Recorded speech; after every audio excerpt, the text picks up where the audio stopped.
Halo teman-teman semua, Assalamualaikum warahmatullahi wabarakatuh.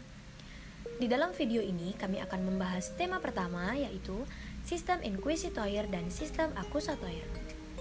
Kami dari kelompok 6 atas nama Adi Haryanto S, NPM 171010518, Mela Anggraini, NPM 18101010379, Ahadil Solehan, NPM 171010231, Hardian Aulia, NPM 171010115.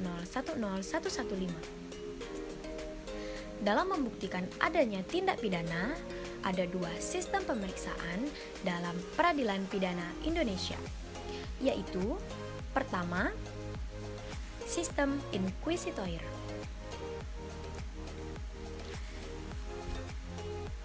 Kedua, sistem accusatoire. Nah teman-teman, dalam video ini pembahasan yang pertama yaitu mengenai sistem inquisitoire. Kita mulai dari sejarah singkat sistem inquisitoire ya. Perkembangan sistem peradilan pidana sudah sejak abad ke-13 di Eropa, dan dianutnya sistem inquisitoire ini sampai awal pertengahan abad ke-19. Secara historis, gambaran yang sangat buruk mengenai pelaksanaan sistem ini karena kejamnya hukum acara yang berlaku pada saat itu. Selain itu, adanya kekaburan pengertian tentang proses peradilan pidana atau yang disebut The Holy Inquisition. Hal ini semakin diperburuk dengan munculnya anggapan lembaga penyiksaan atau tortur adalah merupakan suatu hal yang penting dan wajib ada dalam sistem inquisitoire. Timbulnya revolusi Perancis, terjadi pula perubahan di dalam sistem peradilan pidana. Kemudian muncullah sistem baru yang merupakan sistem peralihan dari sistem inquisitoire ke sistem accusatoire. Pengertian sistem inquisitoire menurut para ahli. Di dalam video ini kami akan memaparkan pengertian sistem inquisitoire dari 3 ahli ya, yaitu pertama, menurut Mr. Wirjono Projodikoro. Ia mengemukakan bahwa sistem inquisitoire ini menganggap si tersangka seperti suatu barang, suatu objek yang harus diperiksa berhubung dengan suatu pendakwaan. Ia juga menambahkan di dalam gagasannya bahwa pemeriksaan yang seperti ini berupa pendengaran si tersangka tentang dirinya pribadi.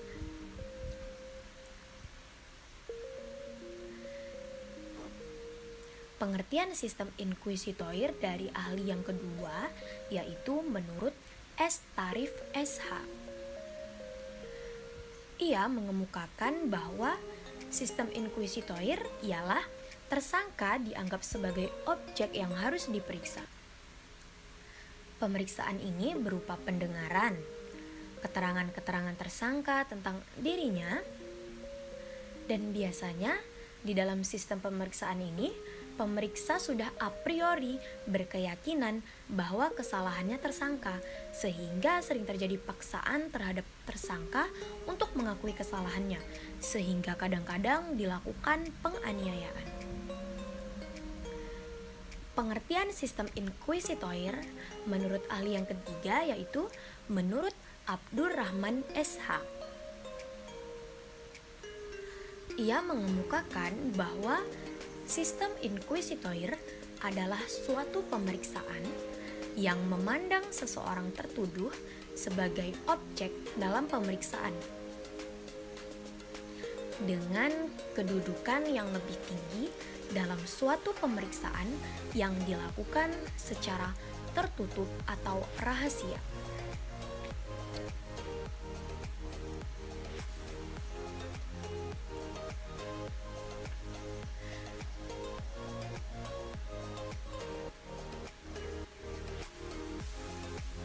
Nah teman-teman, dari pengertian-pengertian para ahli mengenai sistem inquisitoire yang telah dipaparkan tadi, maka dapat disimpulkan bahwa unsur-unsur sistem inquisitoire antara lain, yang pertama, kedudukan tersangka sangat lemah. Karena dalam sistem ini, tersangka masih dianggap sebagai objek atau barang yang harus diperiksa. Kedua, sifatnya tertutup atau rahasia. Berarti pemeriksaan pidana dengan sistem inquisitoire ini khusus pada pemeriksaan pendahuluan. Ketiga, tidak ada yang boleh mendampingi tersangka. Penasihat hukum atau keluarga tidak diperkenankan mengetahui atau mendampingi tersangka. Tersangka juga belum boleh menghubungi keluarga atau penasihat hukum. Unsur-unsur sistem inquisitoire yang selanjutnya yaitu penguasa bersifat aktif. Dan yang terakhir adalah tersangka bersifat pasif.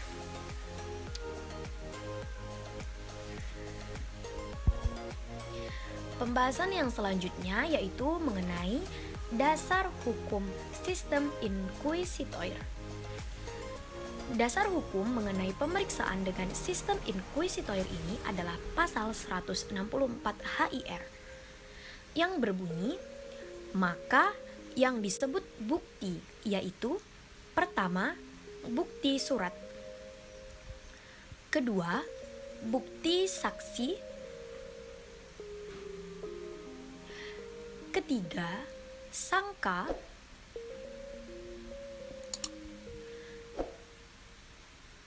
keempat, pengakuan, dan yang kelima, sumpah. Hal ini sesuai dengan pandangan bahwa pengakuan tersangka merupakan alat bukti yang terpenting. Sistem inquisitoire ini ternyata memiliki beberapa kelemahan loh teman-teman. Kelemahan sistem inquisitoire antara lain, dalam pemeriksaan dengan sistem inquisitoire ini seringkali terjadi suatu tindakan kekerasan atau penganiayaan dan dikatakan melanggar hak asasi manusia. Perlindungan hak asasi tersangka dan terdakwa belum memadai. Tidak ada jaminan bantuan hukum. Kelemahan sistem inquisitoire yang selanjutnya adalah tidak adanya ketentuan mengenai pemberian ganti rugi. Perlakuan para penegak hukum terhadap tersangka dan terdakwa masih sewenang-wenang, namun tidak ada tindakan hukum yang tegas bagi pelanggaran hak asasi manusia. Itulah mengapa sistem ini ditinggalkan oleh negara-negara yang beradab. Pembahasan yang selanjutnya yaitu sistem akusatoire. Sejarah singkat sistem akusatoire.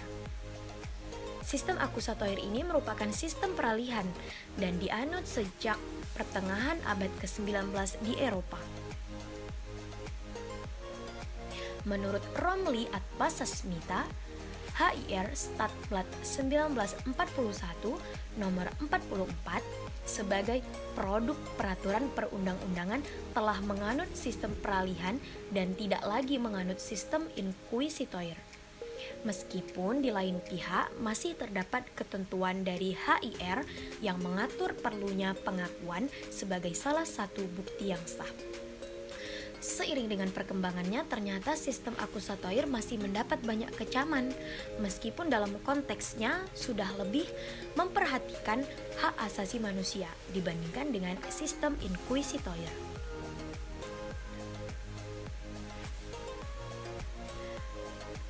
Pengertian sistem akusatoire menurut para ahli. Di dalam video ini, kami akan memaparkan pengertian sistem akusatoire menurut 4 ahli. Yang pertama yaitu menurut Wirjono Prodjodikoro. Sistem akusatoire menganggap seorang tersangka, yaitu pihak yang didakwa sebagai suatu subjek berhadap-hadapan dengan lain pihak yang mendakwa, yaitu kepolisian atau kejaksaan. Sedemikian rupa sehingga kedua belah pihak itu masing-masing mempunyai hak-hak yang sama nilainya, dan hakim berada di atas kedua belah pihak itu menyelesaikan soal perkara pidana antara mereka menurut peraturan hukum pidana yang berlaku. Pengertian sistem akusatoire yang kedua yaitu menurut L.J. van Apeldoorn. Ia mengemukakan bahwa sifat akusatoire dari acara pidana ialah prinsip bahwa dalam acara pidana, pendakwa atau penuntut umum dan terdakwa berhadapan sebagai pihak yang sama haknya. yang melakukan pertarungan hukum atau Rechtsstreit di muka hakim yang hendak memihak. Pengertian sistem akusatoire yang selanjutnya yaitu menurut C.H.J. Ensched dan A. Hegder. Hukum pidana bukan merupakan suatu susunan dari kaidah-kaidah material yang tertuju pada para warga, walaupun para warga menginsafi adanya kaidah hukum tertentu, lebih-lebih karena publikasi di sekitar ruang pengadilan. Akan tetapi lebih banyak suatu susunan sanksi yang menentukan hak-hak dan kewajiban-kewajiban dari polisi dan kehakiman untuk mempertahankan kaidah-kaidah material.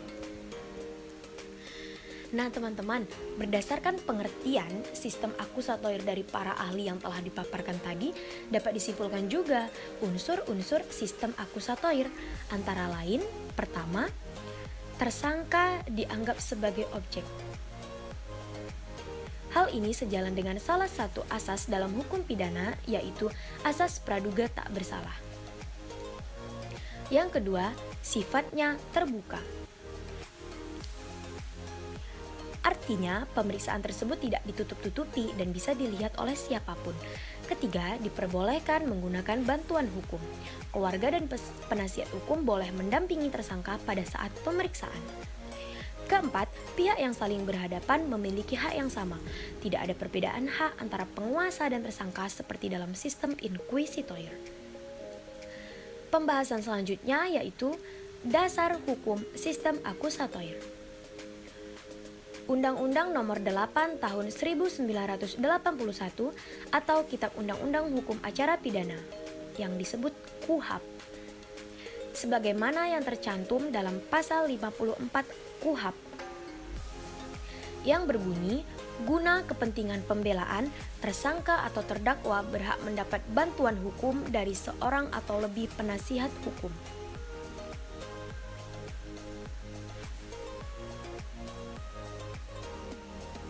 Yang kedua tercantum dalam pasal 52 KUHAP yang berbunyi, dalam pemeriksaan pada tingkat penyidikan dan pengadilan, tersangka atau terdakwa berhak memberikan keterangan secara bebas kepada penyidik atau hakim.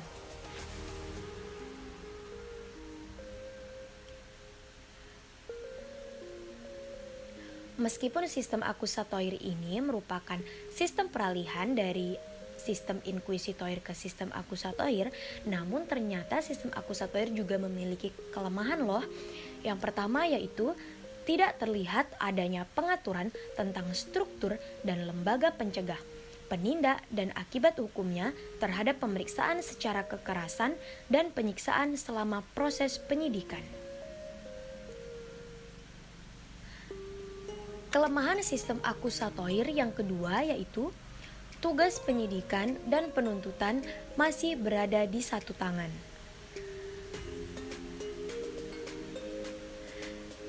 Di samping memiliki kelemahan, tetapi sistem akusatoire memiliki beberapa kelebihan. Kelebihan sistem akusatoire antara lain, yang pertama, perlindungan hak asasi manusia telah terjamin. Berbeda halnya dengan sistem inquisitoire di mana perlindungan hak asasi manusia belum memadai. Kelebihan sistem akusatoire yang kedua yaitu sudah ada ketentuan yang jelas mengenai bantuan hukum terhadap tersangka. Di dalam sistem akusatoire ini, tersangka atau terdakwa boleh meminta bantuan dari penasihat hukum ataupun keluarga untuk mendampingi proses pemeriksaannya. Nah teman-teman, demikianlah pembahasan kami mengenai sistem inquisitoire dan sistem akusatoire. Sekian, terima kasih. Wassalamualaikum warahmatullahi wabarakatuh.